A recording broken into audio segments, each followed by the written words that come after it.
Dans l'épisode précédent, nous quittions Zagora en direction d'Agadir après avoir réparé un moteur complètement cassé et avoir coulé une bielle. Vous allez voir que le retour n'a pas été une sinécure non plus.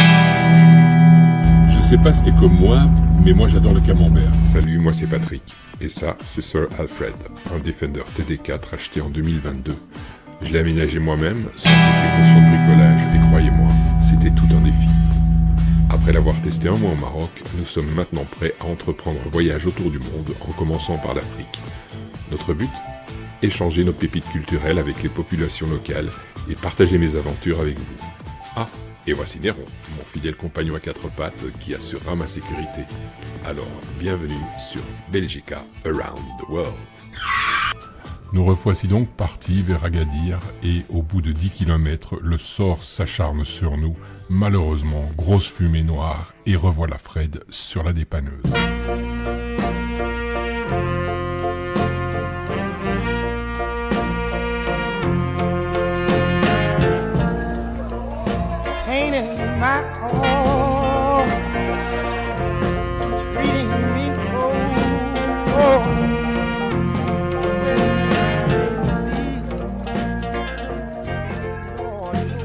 C'est un peu le cœur serré que nous retournons au garage Sahara où tout le monde s'affaire pour essayer de trouver la panne qu'on ne tarde pas à découvrir. La pompe à huile qu'on avait tenté de dégripper s'est à nouveau coincée et malheureusement, elle a empêché l'huile de monter vers le turbo. Autrement dit, il faut changer la pompe à huile et changer le turbo. C'est ce que nous allons faire. Rapidement, Abdul sollicite tous ses contacts. Par WhatsApp, on vérifie si la pompe à huile qu'on a trouvée correspond bien à celle du Defender. Et il ne reste plus qu'à attendre. Et en attendant l'arrivée de ces pièces de Marrakech, retour au Riyad où on en profite pour se reposer un peu. Et puis je ne résiste pas à la tentation de vous faire découvrir l'art berbère que l'on peut trouver dans la boutique voisine du garage Sahara. La bienvenue mon ami au Maroc parce que toutes les choses que vous avez vues ici, c'est les choses qu'on a récupérées dans les déserts. C'est les choses qui sont faites par les femmes nomades, les femmes touaregs, les femmes bidouins. Et parce que dans les tapis ici, il y a les 5 qualités, 5 tribus différemment. Il y a les tapis berbères, les tapis nomades, les tapis bidouins, et les tapis touaregs et les tapis sahraouis. Parce que chaque tribu, il y a un style différent que l'autre. Et ça, c'est les portes que vous avez vues ici, c'est les portes anciennes qu'utilisent les gens de la vallée d'Oudra dans les kasbahs fortifiés. Okay. Parce que dans les kasbahs, toujours on trouve les maisons avec les portes comme ça. Ouais. Ils ont travaillé avec le bois de tamaris, ça c'est l'os de dromadaire, et celui-là, ça c'est le sonnette, pour appeler les gens à l'extérieur. Ok. Voilà, ça c'est le sonnette. Et ça c'est les pièces, l'argent. Okay. Ça c'est vieux pièces. Ça c'est les miroirs berbères qu'on ouvre pour la dot de mariage. Ils ont travaillé avec le bois du Liban. Et ça c'est l'os de chameau aussi. Ça présente toujours le garda. Okay. Ça c'est pour mettre les nomades, le thé, le safran, le sucre. Et après on se met sur le dos de chameau. Ça c'est la luche berbère. C'est pour la cuisine. Pour faire qu'on fait la soupe. On mélange avec les épices comme ça pour cuire. Voilà, c'est pour mélanger tout ça. Ça, c'est la luche. Et ça, c'est les piquets des tentes. Parce que les tentes dans le désert, quand tu utilise les tentes dans le désert, on va poser les piquets sur les sables jusqu'à la moitié. Et après, avantage avec une corde. Si y a le vent, la tempête, ça ne tombe pas. D'accord, ok, oui. Ça, c'est les masques touareg. Okay. Ils ont travaillé avec le cuivre. Et ça, ce qu'on appelle le portable que se met les nomades pour mettre leurs besoins, de l'argent, quelque chose. Ils ont travaillé avec le cuivre du dromadaire. Et ça, c'est les pots de bois. Le bois, c'est un snake qui se trouve dans l'Afrique. Ça, c'est le pot du bois. Okay. C'est un serpent qui se trouve dans l'Afrique. Et on fait quoi avec les pots de bois? Ils ont fait avec ils ont travaillé faire le sabre. D'accord, ok. Pour faire le sabre comme ça et pour travailler avec des choses comme pour faire de décoration. Contre les ainsi que contre les scarabées. Les scarabées, oui. Ah oui, les scarabées. Mais ça, ça présente toujours les portes du grenouille. Parce que dans les kasbahs fortifiés, on trouve toujours les portes plus petites. Ça veut dire mettre pour la mouche arabe. C'est Ok. là que ça se voit les femmes à l'extérieur, ça se voit pas à l'intérieur. Ça, c'est les dessins de la fibule. La fibule, c'est un branche que t'as chez les femmes, leur costume, le jour de mariage.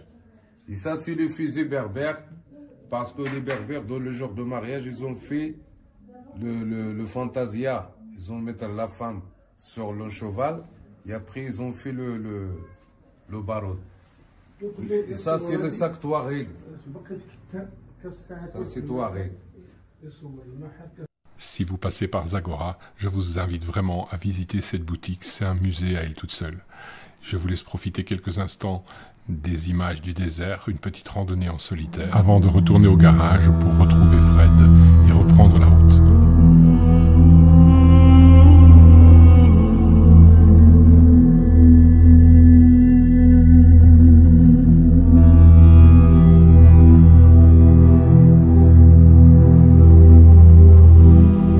Ça y est, cette fois tout est nickel, enfin on croise les doigts, on l'espère, et vous allez voir qu'au garage, ils ne réparent pas seulement le moteur, mais on en profite également pour leur demander de réparer notre couvercle de réservoir d'eau potable qui n'était plus étanche.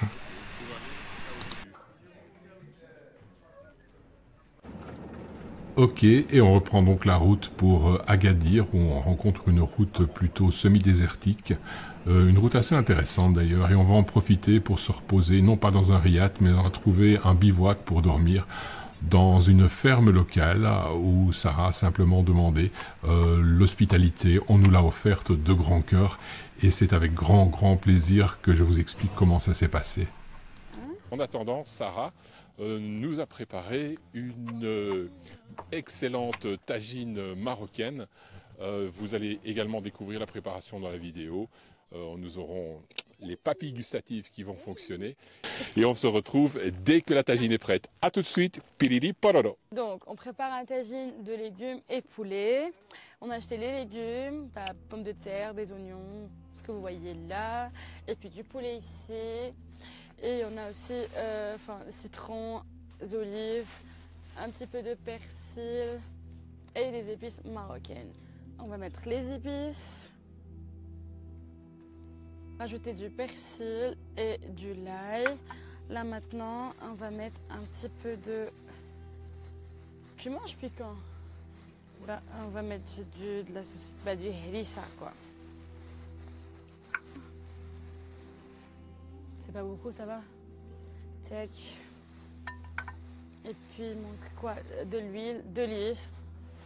Malheureusement, on n'a pas acheté l'huile marocaine, mais on a de l'huile espagnole. Tac, tac, tac, tac, tac, tac. Là, c'est juste la sauce pour le poulet. Ok. On mettra les oignons toujours en bas dans le tagine pour protéger le poulet qui se brûle pas, quoi. Et ça donne un goût très bon. Oui, et c'est très bon quand c'est brûlé parce que ça se caramélise, quoi. Et ça, c'est des pommes de terre. Après, vous pouvez mettre ce que vous voulez dans votre tagine au moment que vous voulez mettre un tagine faire un tagine aux légumes. Moi, j'ai acheté ça. Comme ça. Je vais peut-être le couper en deux. J'ai pris 2 carottes ou tac. Ça aussi en deux. Tac. Ce qui est cool avec le poulet, c'est que ça se cuit plus vite. Et quand tu mets là, Patrick il est en train de galérer à faire allumer le truc. Comment ça s'appelle ce que tu es en train de faire? Le réchaud Coleman. C'est un réchaud Coleman qui fonctionne à l'essence.